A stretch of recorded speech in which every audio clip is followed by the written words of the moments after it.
நாங்க ஆங்கிலம் பேசுவோம், ஹிந்தி பேசுவோம், தெலுங்கு பேசுவோம், கன்னடம் பேசுவோம், எல்லாத்தையுமே தமிழ் மாதிரியே பேசுவோம்.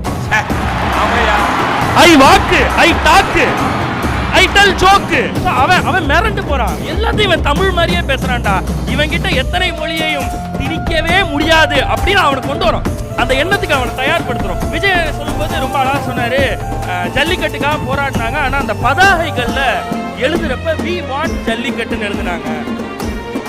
நாங்க முட்டாள்கள் இல்லைனே, யாருக்கு எதை தெரியப்படுத்தணுமோ அவனுக்கு தெரியப்படுத்துறோம். என்னோட எதிரி யாருன்னு கண்டுபிடிச்சேன். என் எதிரிக்கு தமிழ் தெரியாது, என் கூட இருக்க துரோகிக்கு தமிழ் தெரியாது.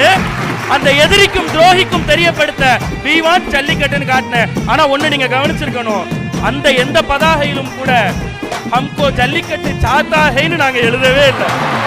காரணம் 50 வருஷத்துக்கு முன்னாடியே அதை கொண்டு திணிக்க வந்தப்ப நாங்க என்ன பண்ணி திருப்பி அனுப்பணும்ன்றது இந்த உலகத்துக்கே தெரியும். அதை நாங்க மறுபடியும் சொல்ல விரும்பல.